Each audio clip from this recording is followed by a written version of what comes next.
Okay, so again, welcome again to Maker, Mentor, Muse, and Alta Mesa Center. The Arts presents Kinship Medicine by Wendy Johnson. Wendy will be in conversation with Jennie Durant today. Founded in 2021, the Alta Mesa Center for the Arts is an interfaith arts and spirituality hub housed within and sponsored by Orinda Community Church. We believe that art is a spiritual act and a human right. We wish to provide a place where people from diverse traditions, artistic practices, and economic realities come together in community. We know that art can bridge the divisions, substantive and arbitrary, that divide us. We come together not only to practice and to teach the arts, but to celebrate and learn from our differences and to foster lively and respectful interdisciplinary dialogues. We seek unity in diversity.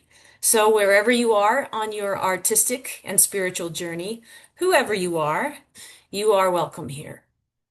Maker Mentor Muse, our teaching platform, was founded in 2022 by myself, Mary Volmer, Don Angelica Barcelona, and Ma Shane Wynn. Hailing from three distinct backgrounds, generations, and spiritual traditions, we believe community is essential to building a satisfying and sustainable literary life, and that true success requires balancing all three artistic roles, maker, mentor, and muse. Jennie Durant, our MC tonight, is a writer and researcher who focuses on bees, agriculture, and the environment. Her writing has appeared in Glamour, Grist, the Huffington Post, and the San Francisco Chronicle. Her forthcoming book, Bitter Honey, will be published by Island Press. And, says Mary Roach, it is an ambitious, important, and utterly captivating book. Jennie will be in conversation today with Wendy Johnson, and I'll hand over that introduction to Jennie. Hi, Mary. Thank you so much for the lovely intro. It's just such an honor to be here today on such an important topic. So I'll get started by introducing Dr. Wendy Johnson, who is a family physician, a public health professor, activist, and writer who has spent her life advocating for a world where everyone can live long lives in equitable communities. Her career includes stints scaling up HIV treatment in Mozambique, overseeing an urban public health department, and most recently directing a community clinic in Santa Fe, New Mexico. She has a master's in public health from Johns Hopkins and holds faculty appointments at the University of Washington and the University of New Mexico. Dr. Johnson has been a vocal activist on many progressive issues, both locally and globally, and is a two-time TEDx speaker. So I just want to thank everyone for joining me and welcoming Wendy today. And Wendy, do you mind if I call you Wendy rather than Dr. Johnson? That is All right. totally good. I'll hand it off to you. All right. Well, thanks so much, Jennie. I really appreciate it. It's really great to be here. I just want to say I love the intro and the maker, mentor, muse piece. And maybe we can get into that a little bit more too, because I think it has relevance to the book as well. I wrote this book sort of out of frustration after practicing medicine for about 30 years now. We really, I see my patients, I try to apply what I've learned both in medical school and then the rest of my career. But it's very difficult to do that with our healthcare system the way it's currently situated. Only about 20% of what determines your health and well-being are the things that our healthcare system mostly concerns itself with, and that's the biological, the genetic, those very, very individualistic factors. The other 80% of what determines whether or not we're healthy, whether or not we're going to live long lives and be able to have long, happy lives and functional lives, that other 80% is your environment, your upbringing, whether or not you're exposed to pollution or toxins, the community you live in, whether that community is marked by really severe inequality or a lot of poverty, whether or not you have, what's your educational background, what's your socioeconomic status, what's your family like, what's your relationships in your community like. all those things we have come to call fairly recently the social determinants of health, and they're far more important to your health and well-being than your biology or genetics, actually. But yet we don't really have space in the healthcare system to address them. And I wrote Kinship Medicine to really talk about those factors and to talk about how important they are, and not only with our human community, but our relationship with our natural community. We are really, and your body is an ecosystem. You are made up of about 30 trillion cells, which are your DNA, but about 39 trillion cells, which are the DNA of other organisms, like your microbiome, basically. So you're mostly not you. You're mostly made up of these other organisms in a way. And you couldn't live if those organisms weren't helping with a lot of bodily functions that you require to survive. So really, our bodies are communities of beings in communication with the larger ecosystem in our world. And we can't really be healthy as individuals when those ecosystems are sick and suffering. So how can we as humans start to think of health as more of even a communal attribute than an individual attribute? And I'll read just a short section from the book that sort of illustrates that kind of frustration and how those social determinants of health really are so much more important to health. Robert's prodigious body was slumped dejectedly in the exam room chair. He looked up at me sheepishly as I entered, and I knew immediately he'd had another setback. We'd met over a year before at his first appointment.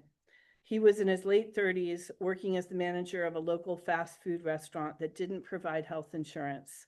Over the previous few years, nagging ailments had been increasingly plaguing him, until finally the headaches, weight gain, and fatigue became too much to ignore. Despite his fears of the expense and that he hadn't seen a doctor since childhood, he finally made his way into the clinic.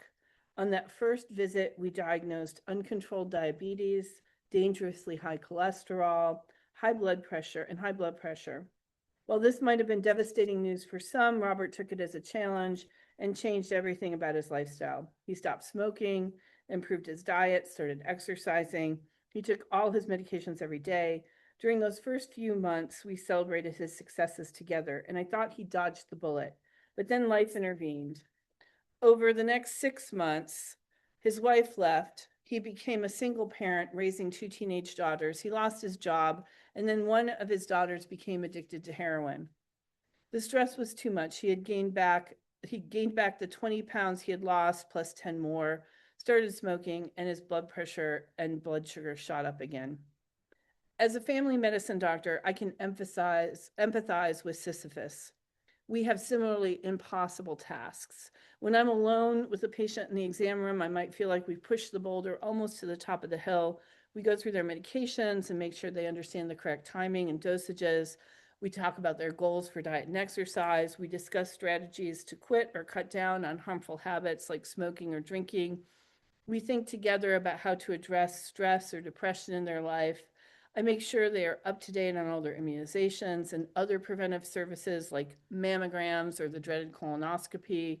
Much of the time, we end the visit feeling pretty good about the plans we've created, but then my patients leave the idealized world of the doctor's office and go back to their daily lives, into our dysfunctional society, where they confront intractable problems of racism, poverty, trauma, pollution, and the inability to meet basic human needs. Many suffer from a lack of adequate housing, healthy foods, clean water, community relationships, opportunities for exercise, and connection with the natural world. These are things we have come to call the social determinants of health, but are mostly powerless to change from the vantage point of the healthcare system, even though they are arguably more important than the individual biological factors. Between optimistic visits to the doctor's office, the boulder comes tumbling down, flattening my patients in the process. And then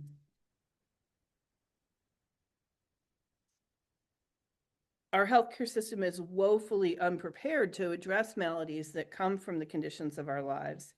Healthcare providers talk to patients about uh, um, the disciplines of medicine and even public health tend to focus mostly on individual biological traits and behaviors.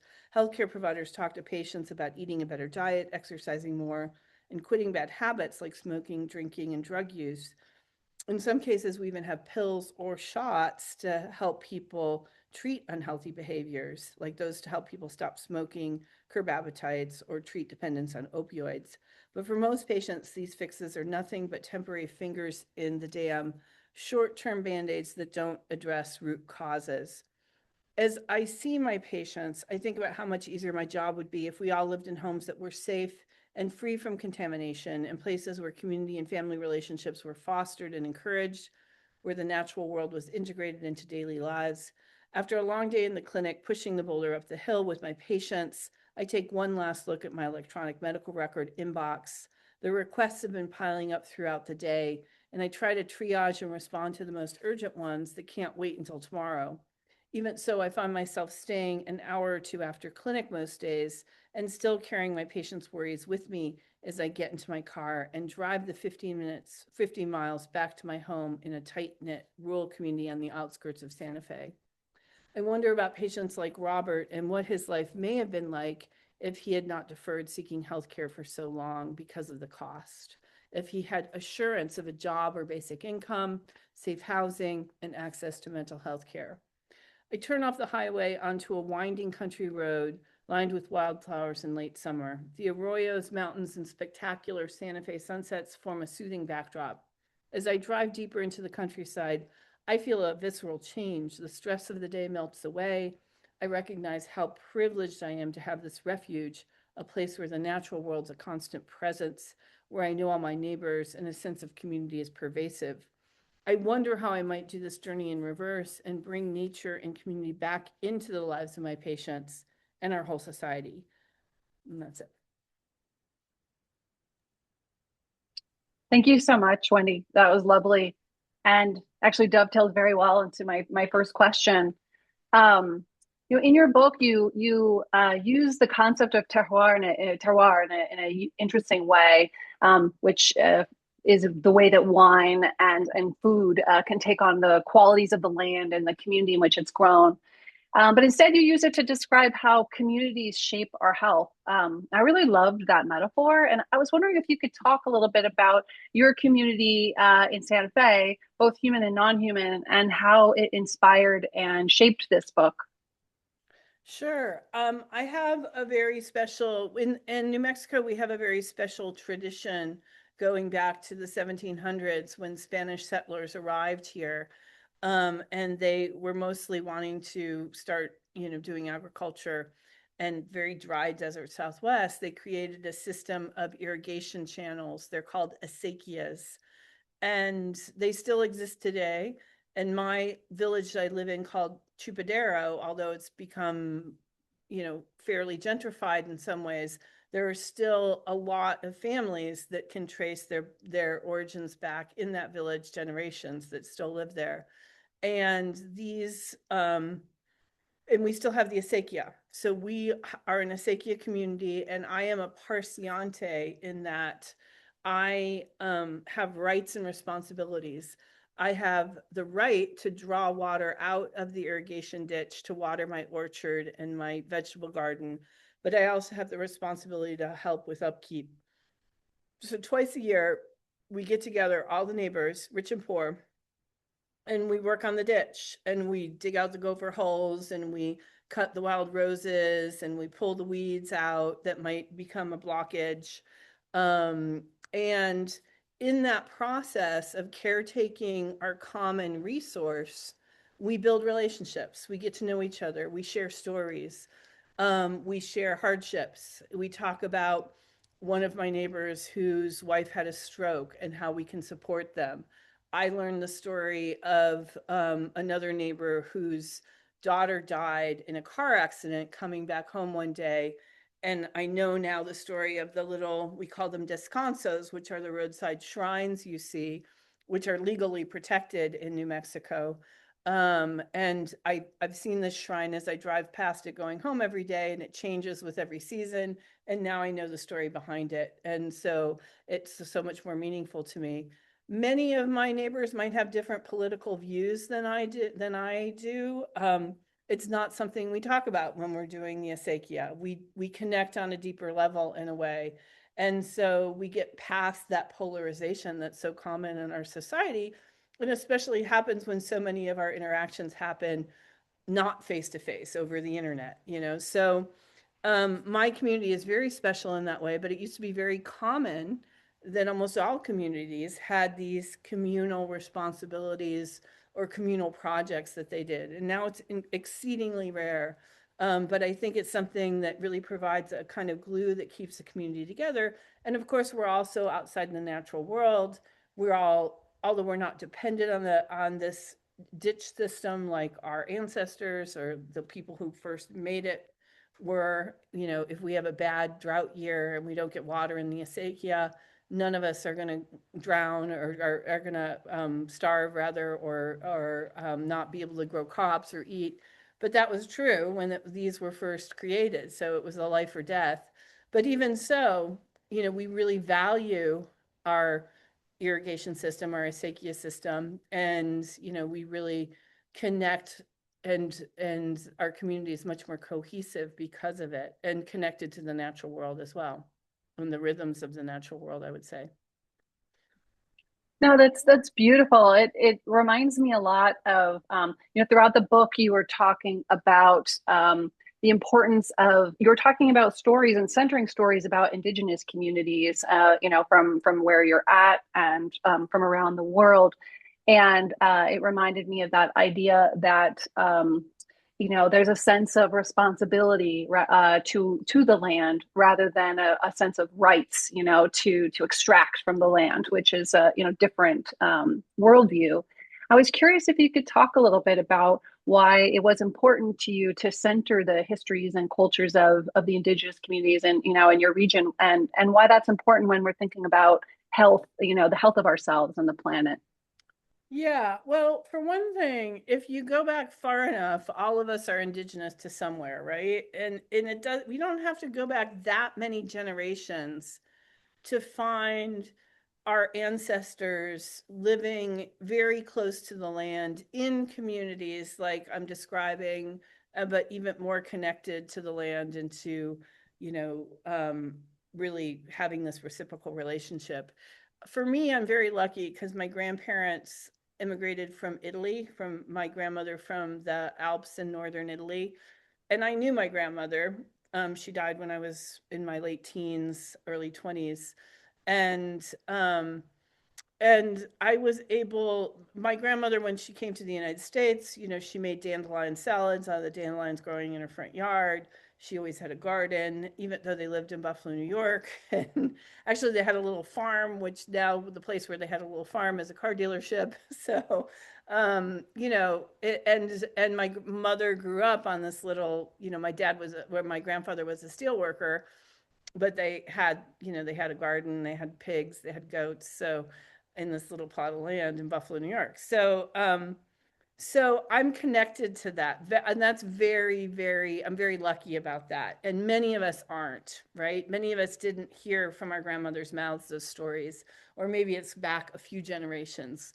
But my grandmother grew up in the Alps, you know, fishing in the stream that was running at the foot of her village, having a garden, gathering mushrooms. My grandfather gathered mushrooms in upstate New York. My grandmother would always make him eat them first before he would let the kids eat them. So just to make sure nobody died. So that's good.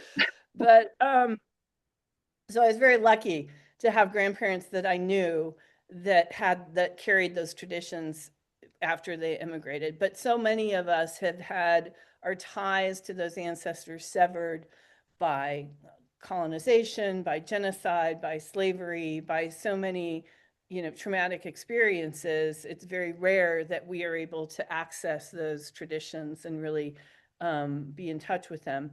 But if you look at indigenous communities that have survived in this country, they have passed down that knowledge, by and large. You know, a lot of it's been lost, but a lot of it is passed down. And so we can look to those communities also for those traditions, even though we've lost that connection to our own history in that way, and learn something from that and from how those folks connect themselves to the land, how they think about themselves as in kinship with the other than human world, and how they see that as part of their well-being as well.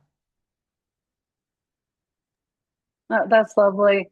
Um, It reminds me a bit of this Rossetto effect that you talked about, Mm-hmm. which I was really brought home a lot of your arguments about how important our social communities are. I was wondering if you could talk really briefly about the Rossetto effect and what the researchers discovered there. And I was curious if you've seen and basically the role of social connection in health. And I was curious if you've seen this played out in your own community and your work at the clinic, the importance of social connection.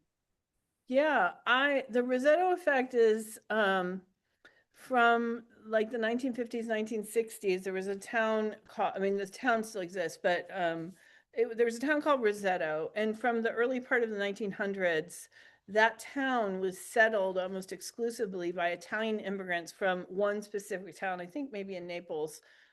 The people, so not only did the people in this town all have close relationships, but they had relationships that went back generations back to Italy, and you know, their grandmothers all knew each other and all of that.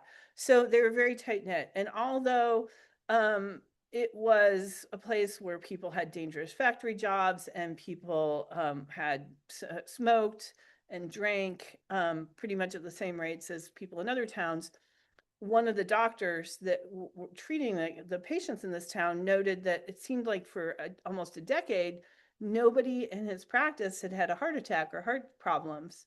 And so he talked to a cardiologist friend of his, and they did a formal study, and they found they matched that town with a neighboring town, which had a very similar demographic, and found that it was true. There was a dramatically lower mortality from, or even rate of heart attacks in that town compared to the neighboring town. And researchers later determined that it was probably due to that social cohesion in that town. I think also another factor that was really important was the equality. There's been a lot of research since then about the effects of inequality on communities and on the health of communities. And so I think that was also probably a big factor. But in subsequent years, you get into the late 70s, 80s, 90s, the town got more diverse. That Italian population got, you know, there was much more other folks living in the town. Those people moved other places, and the rates normalized. The inequality grew, and the rates normalized with other towns. But for a time, that it was an interesting kind of natural experiment. Sorry, I was having a hard time That's turning my okay. microphone back on. No, that's super interesting, and really speaks to this kind of broader social context that shapes us. But I was curious to then you also talk about sort of our approach to our body's kind of internal experience, the sort of that context. And so you one of my favorite chapters was gardens or machines, and you talk about two really different ways of seeing our bodies. So one as a machine, and the other as sort of a garden or ecosystem.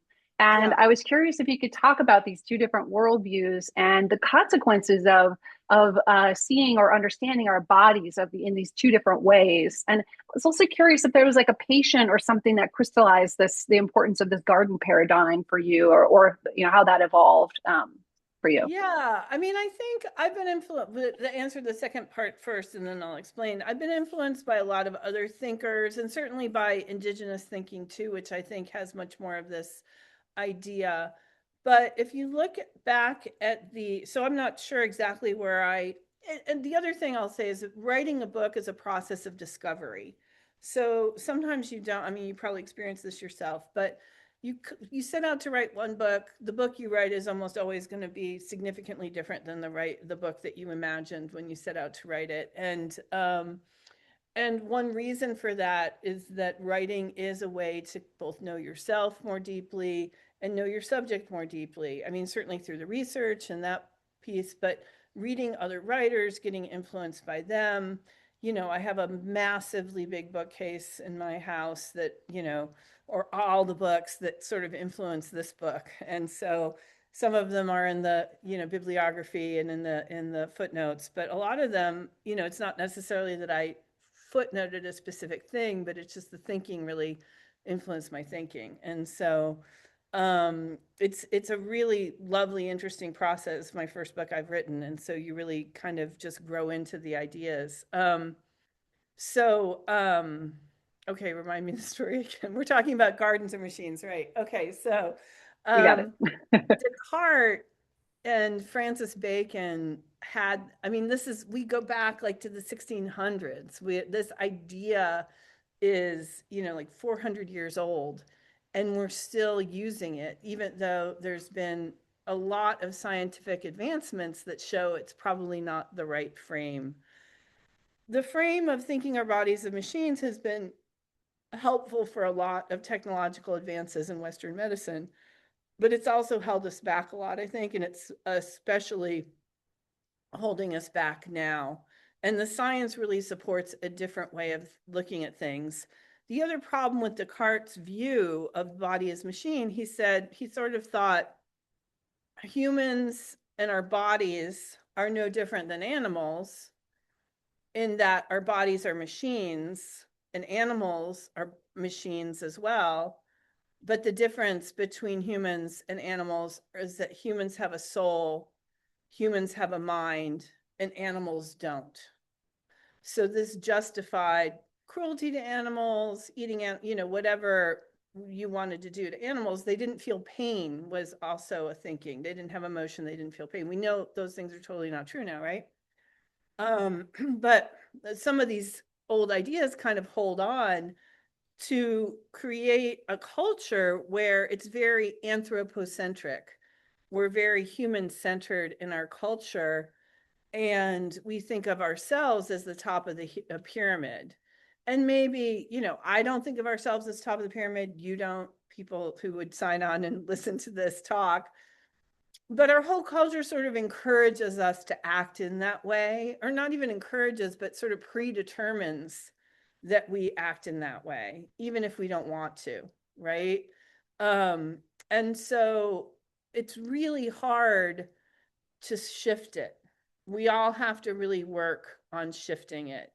And so the idea that the changing an idea like that, that's the basis for Western medicine really, will not come easily. And it will take all of us kind of working to think about how we can contribute to that and think about ourselves not as the top of the pyramid, but just part of a mesh of life, really. The idea that we are ecosystems is supported by science. It's, you know, I talked about the microbiome, but even thinking about ourselves as contained is sort of not very accurate. It actually was one thing that really hindered our response to COVID, because, you know, our air, we can't see it, but our air is filled with bacteria and viruses. Our breath has them. We're breathing them out. We're breathing other ones in. Even our skin looks like an impermeable membrane, but it's not. It's very permeable, right? We know that when we use medicines we put on there. But if it's permeable to medicines, it's permeable to all kinds of things, including bacteria and viruses and that kind of, and other forms of life. So the idea of borders even between these communities is really an illusion, you know? So any kind of borders, we're in constant flux with the world around us. And the more and more we learn about how we depend on other life for our own life, the more we see that this machine metaphor is really outdated. It served its purpose, maybe, we can argue, but we need to shift if we're going to make more advances in our health and well-being, and the science around our health and well-being even. Yeah, it's so interesting. And I think it also kind of, it ties into this question that you kind of posed earlier, sort of as a guiding question, which is how can I be useful to the land? Which Yeah. is a very community centered question and naturally, natural nature centered question, though we're part of nature, but, it's thinking of these ecosystems that we're part of rather than sort of how can I benefit from this maybe home I own or this place I'm interacting with. So I was curious, if you have advice for people that might want to cultivate that kind of relationship that you talk about in the book, where it's more like more of a kinship relationship and less extractive.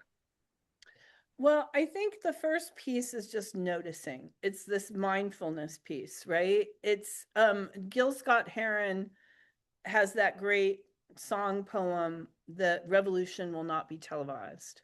And when he was interviewed and asked, what does that mean, the revolution will not be televised? He said, well, the revolution has to happen in your mind first. So it can't be televised, right? Um, so I think that's true of this shift in this way of thinking as well, that we have to start noticing all the ways that we act unthinkingly in a sort of a way that puts humans at the center, at the top of the pyramid, that puts ourselves as individuals. That we have this whole $3 trillion wellness industry that is basically based on making you think that your individual health is separate from everything else, right? And if you just buy this one supplement or this one red light, whatever it is, you'll live forever. We can have you live for the biohackers, right? They're like, okay, just buy our stuff, our, whatever it is, our procedure, our little machine, and we can help you live forever. So we got to get out of that mindset and just notice how we're susceptible to it. I mean, I think one thing is accepting grief as part of life. We we age, we get achy, we lose people that we love, and part of us wants to believe that there's a way to live forever and not be achy and not have wrinkles on our face, right? And so we're susceptible to that. But those things are also very beautiful. And grief itself is very beautiful when it's held communally and when we can share it and recognize what we're grieving together. So I think that's all kind of tied up in the same thing. I think that the next step after the mindfulness step, and also kind of grieving and acknowledging grief, is figuring out ways to act. Starting to connect when you understand that you are in these communities. How do you act like a good community member? How do you recognize when you maybe are unthinkingly not acting like such a good community member? And, this could be with your neighbor in a human way, or it could be with, for example, in, I kill mice, I do. I'm sorry. I live in the country and mice get into my house sometimes, but I don't So do use owls, Wendy. Owls and hawks also kill mice. I know, and I would wish they would come in my house. I'd be happy to open the door and let them come in my house and show them where the mice are. But what I do is I kill my mice and I put them outside, and the coyotes eat them, so it's all good. So but I don't use rodenticide, right? I don't use pesticides that are going to get into the environment and kill other things. When I have to kill something, I live with I have a high tolerance for living with some dirt, some insects, stuff like that. I'm not going to overly spray all kinds of chemicals so I can have this pristine, completely sterile environment. In fact, that's very bad for you. The chemicals are bad for you. And you need that kind of interaction with all those microbes and stuff for your own immune system. So they've proven that having an overly clean house is not great. So being able to think about that, thinking about ways, with your human and other than human neighbors. I mean, all the things that people talk about, having planting native plants rather than having a lawn, thinking about how you can have a reciprocal relationship with the wildlife that's around you wherever you are. Even when you're in a city, there's ways to do it. And just noticing the places in your city where you can connect with the natural world, even if it's not your home or apartment, if you live in a high rise or something like that. Where can you go in your city and value the places that are natural and advocate? Then the next step, I think, is advocating beyond your individual choices. Individual choices, I think, are important for you to think about living differently and sort of promulgating that way of living, but they're not going to shift the needle for the whole culture. So how can we act as advocates for our communities of human and other than human life? And that, if you're living in a city, that might be being vocal about city planning issues. It could be getting involved in another kinds of in organizations that are doing things that resonate with you, and other communities of people that are doing work in any kind of way to support the community. So that kind of action, I think. And then the last piece, I think, is I think we have to be imaginative and experimental. I think we have to imagine, once we get ourselves out of this mindset that the way it is the way it is and we can't change it, we have to free our minds up to imagine the world that we really want to live in. And we have to start creating that.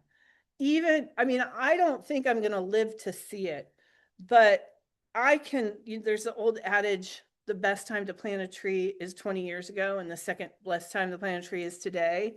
But if I plant a tree from a seed today, I'm not going to see that tree. Maybe I'll see the little tiny sprigs of it, but I'm not going to see it be a real tree.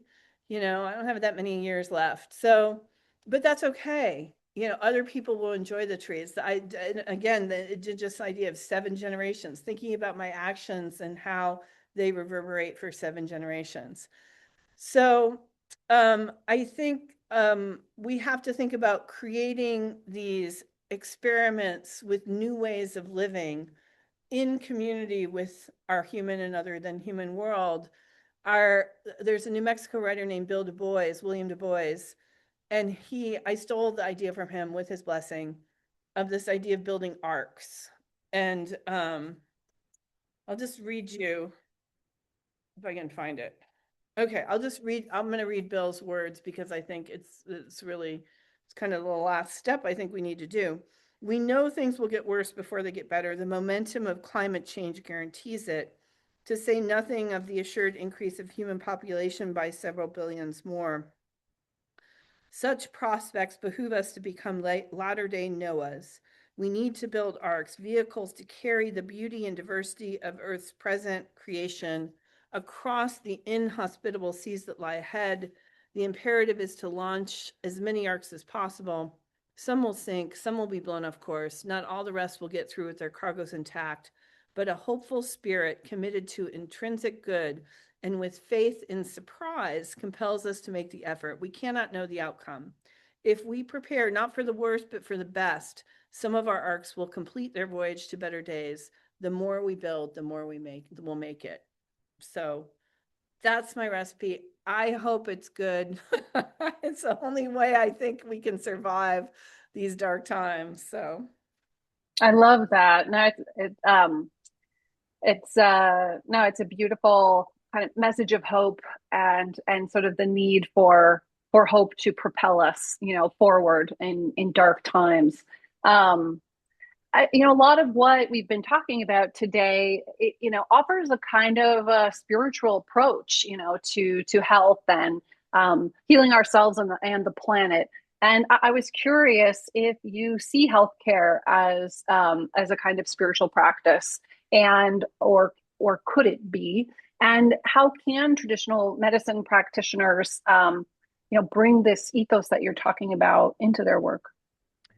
Yeah, I think that almost all religions, if not all religions, have this seed of you are part of a community and you have responsibility to the community in there, right? And you know, in Christianity, in Buddhism, in Judaism, this is a big thread in our Judeo-Christian religions for sure.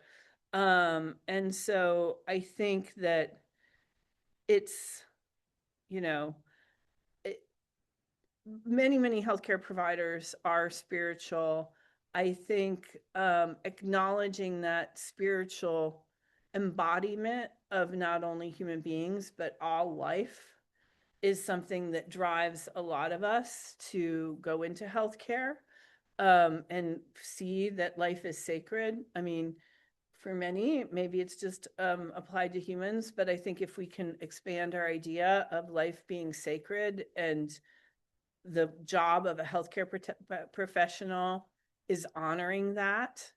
And sometimes that means letting life go, right? Because sometimes fighting that natural way of things causes more suffering than not.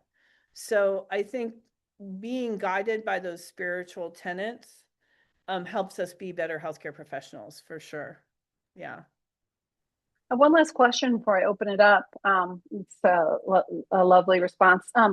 You talked about this a little bit already with the quote you read about the arcs, but we're kind of living in a little bit of a frightening moment, for people who are worried about the planet and natural species that we love going extinct, effects of climate change, and the future of and the current present of our healthcare system is a bit scary. I mean, I'm a cancer survivor, and seeing cancer research get cut like it was in the early days of this administration was pretty frightening.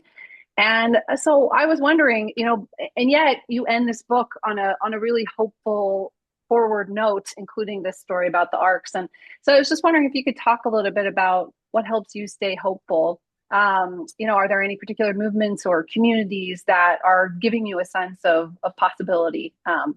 Anyway. Yeah.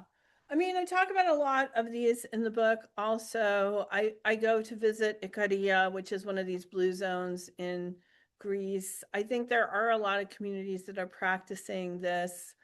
I also believe that we need to heal the rifts in our communities. And when I see examples of people really doing that, it bears fruit.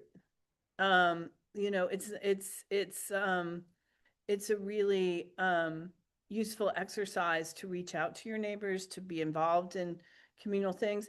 I mean, just I don't know, the Tucson Book Fair today. I'm in the Tucson Book Fair, and it's just really lovely. I think they said 100,000 people come to the Tucson Book Fair, and to see people really excited about books and ideas and connecting with writers in person. I just think the more that we have of that, connecting across different ideas and across different ideologies and really talking to each other rather than arguing with each other, online, talking to each other face to face with a really true desire to understand the other person is the way that we're going to get out of these dark times. And I do see examples of that, and everyone can find examples of that in their local community if they just look even a little bit. The other thing I think we have to let go, especially as older people, is that we might not see the fruit of our labor, right? And that's okay. That's okay. The world swings in one way or another. The world gets destroyed and rebuilt. We happen to be living in a rebuilding phase. And so we've got to kind of put our work to the work in front of us. We got to put all our best effort to the work in front of us. And, I find satisfaction in that. Beautiful. I want to open it up to the audience. And Mary, do you want to give us some guidance about asking questions? Do we just take off our, mute? Do we raise a hand? What do you put it in the chat box? What are your thoughts? Any of those are great. So if you have a question, go ahead and unmute yourself and come on in. If you'd rather just put something in the chat, we can give voice to your question as well. And if no questions arise, we'll just continue the conversation for a little while. We'll give that awkward 5 seconds. Ready, go. To think about it or unmute or say whatever. Yeah. I have a question. Well, I want to thank you both. This has just been such a wonderful speech and very moving conversation. I was intrigued by your comment about grief being held communally. And Wendy, I was wondering, like, if you have some specific ideas about that, because I'm really curious about, what can we do when we're experiencing grief and help heal each other? Yeah, I mean, it's frustrating to me that there's an ICD-10 code for grief after a passing of a loved one, and you're allowed to have 6 months. That's it. After 6 months, it's considered pathological. And, if you're a doctor and you see someone and they're grieving and they fit the criteria for depression, it's appropriate to offer them medications to medicate their grief away, which is ridiculous when you think about it. And so many other cultures have ritual and example of ways that grief is held communally. You can look at Mexico and the Day of the Dead. You can look at indigenous societies and the way they honor elders and honor ancestors. You can look at Jewish society and the idea of sitting Shiva and how the whole community comes together and for not just like a minute, but for a long time, and giving people space. I saw that a lot in Mozambique, amongst families in Mozambique who suffer a lot of loss with high rates of HIV, high rates of infant mortality.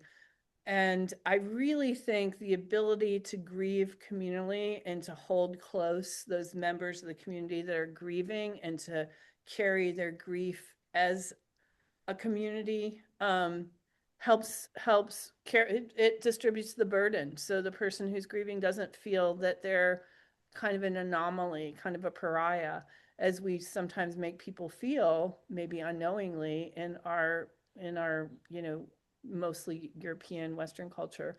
So I think there are a lot of examples we can look to for that, for how other societies have done that, and how we can look at people in our own lives that might be grieving and think about how we're treating them and how society is treating them and what we can do to mitigate that. Great. Thank you. Thank you so much.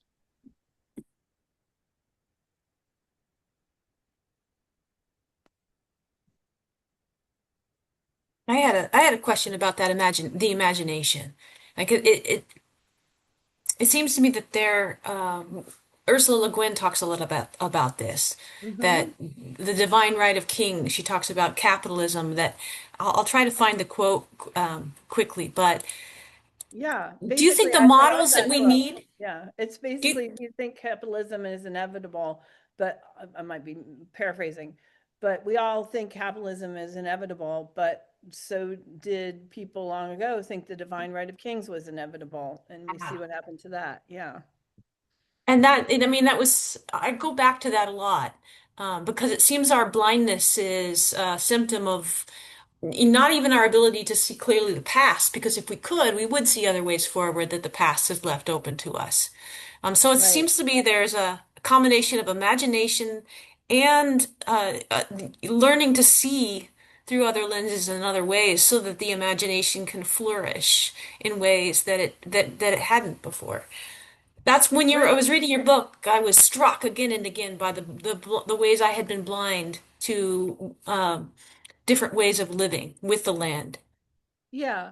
I mean, I think that mindfulness step of really just being mindful of our assumptions and how they color our actions is really important, and to turn your attention to, because I think then you see that, there's the David Foster Wallace, when he was giving a commencement speech, told this story where an old fish is passing in the water to young fish, And the old fish goes to the young fish, "Hey boys, how's the water?"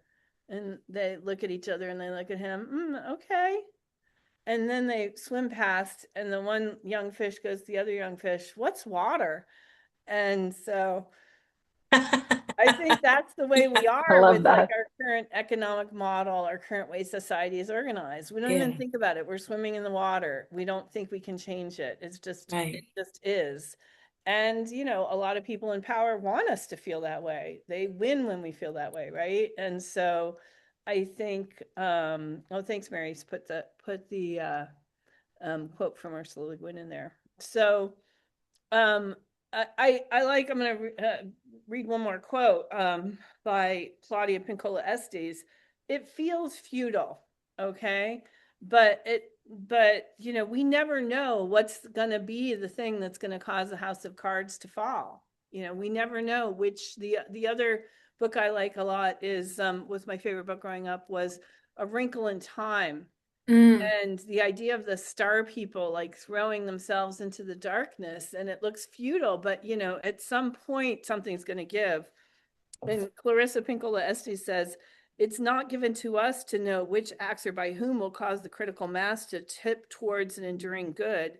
What is needed for dramatic change is an accumulation of acts, adding to, adding more, continuing. mm.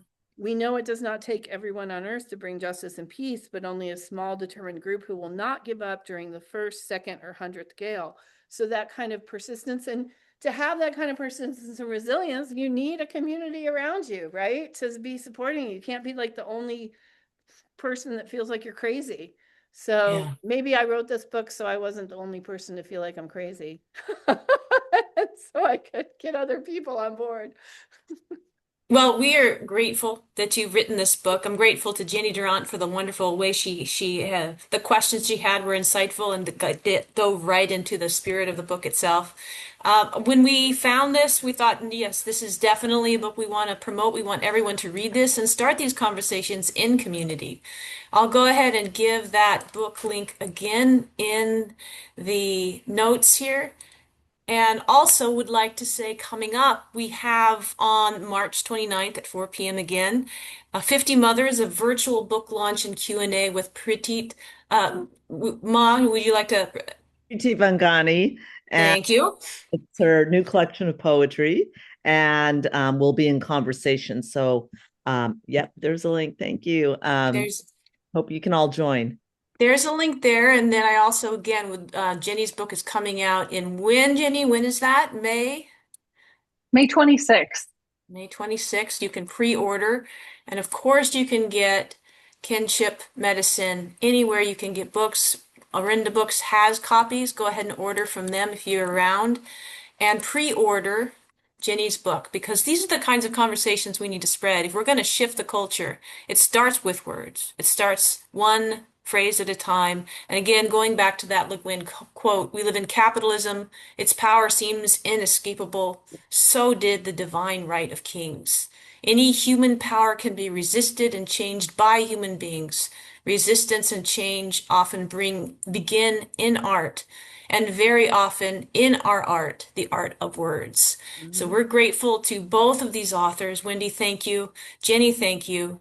And any of you out there, whether you're on the recording or in the room at the moment, remember that your words matter. That remember your thought and the process by which you create matters. And we need you more than ever right now. Thanks all. It was a lovely Thank conversation. you so much, Wendy. Thank Thank you. you so much, Wendy. Thank you Thanks, so much, Wendy. Jenny. Thank you all for joining.